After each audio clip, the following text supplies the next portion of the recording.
Баршаңызға қайырлы күн. Менің каналыма қош келдіңіздер. Бүгін сіздермен шиеден жасалған вареньенің рецептімен бөлісетін боламын. Дәл осы рецептпен сіздер де жасап көріңіздер. Ал ендеше бастайық. Бізге ең әуелі осылай жуылған, тазартылған шиелер қажет болады.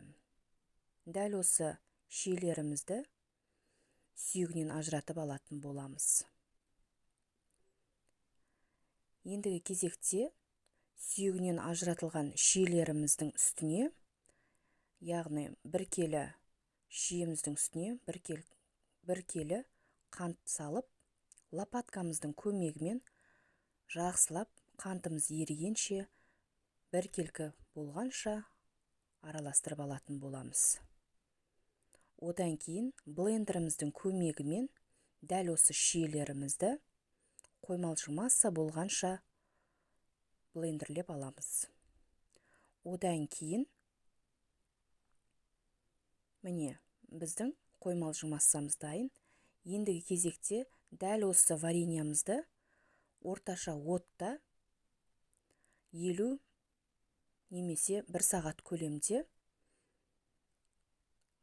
орташа отта қайнатып алатын боламыз. Біздің вареньеміз дайын болғанша банкілерімізді стерилдеп және де қақпақтарын да ыстық сумен стерилдеп дайындап алатын боламыз. Ендігі кезекте стерилденген банкілеріміздің үстіне қайнатылған ыстық вареньеларымызды жеке-жеке құйып шығатын боламыз. Достар, егер менің каналым ұнаса, каналыма тіркеліп, лайк басып, комментарий қалдырсаңыздар болады. Мен сіздерді өз каналымда күтетін боламын. Әрбір қолдау менің каналымның дамуына өз үлесін қосады. Сол себепті қолдап кетсеңіздер болады. Міне, біз барлық банкімізге вареньемізді құйып шықтық. Стерилденген қақпақтарымызды жауып, банкімізді осылай жауып шығатын боламыз. Және де осылай тексеріп шығатын боламыз.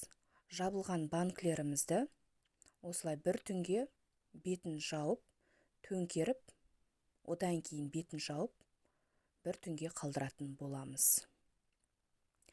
Дәл осы рецептірмен сіздерде жасап көріңіздер.